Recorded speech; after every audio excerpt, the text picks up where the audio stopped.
on the floor or on wherever it is where they're dancing. And so they say that a long time ago that we used to have these songs, these old-time women's dance songs that we would dance.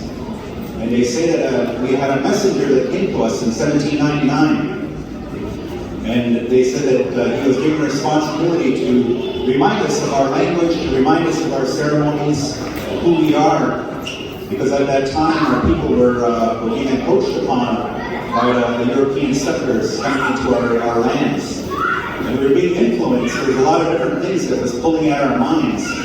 And so a prophet or a messenger came to us at that time to remind us about our language, about our ceremonies, our medicines, everything that's important to us as Ongwe people, as Haudenosaunee people.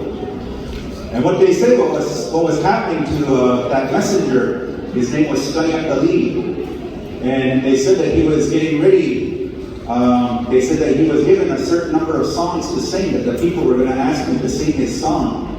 And they said that when he was living at Tonawanda, that he was asked to sing that song for the last time. And so he knew that it wasn't going to be too long that he was going to be going back to the Creator's land.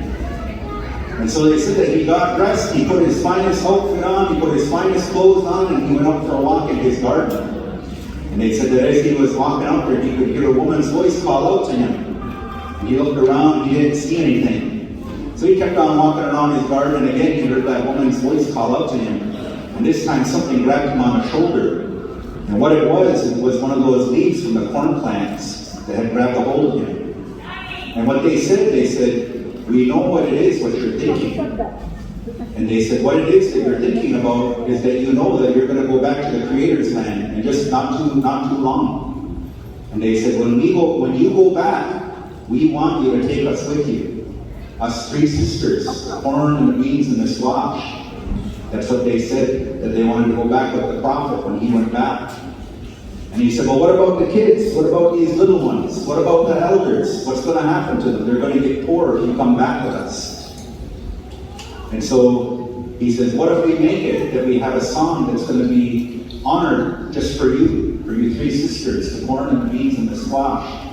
We'll take that women's dance, and then that's what we'll do, is that we'll honor you every time that there's ceremonies and that you're going to be there. And the people will never forget about you.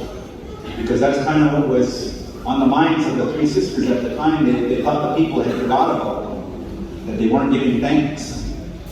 So now every time after we're done eating, that's what we say. We'll say that after we're done eating, we'll say Nyama, or we'll say Yo, to acknowledge that food sustenance, to make sure that we're always giving thanks to the food. And so what they done is that they took that set of old songs, old women's dance songs, and they used that now just for the food. And so in the late 1800s, the guys started getting together and they said, well, we have these holidays.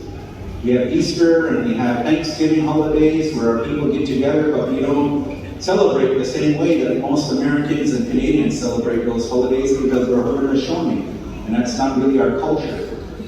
So they said, well, let's get together and we'll sing. We'll sing our songs.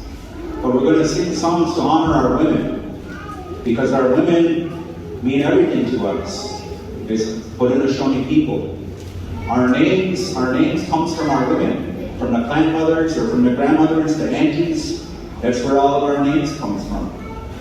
Our clan follows the woman's line in the family. So all of our clans, that's where that comes from. It comes from our mothers. Our nationhood, who we are, we introduced our nation earlier. All of that, it all follows the women. Our women are the ones who nominate the chiefs, the leadership, our faith keepers, the ones that are going to take care of our ceremonies. They were even the ones that decided where the villages were going to be built a long time ago. So they had a lot of responsibility. And so that's what we would do, is that we would sing these songs to honor and to give thanks to our women as they carry out and conduct the responsibility that was given to them in the beginning of time. And they still continue to do that today. So I'm going to ask some of these young guys to come up here and to help sing these songs as we honor our women, honor all the women out there as well. And we're going to sing some of these, what we call a new women's shuffle dance, Skanye Dynasty. Dani.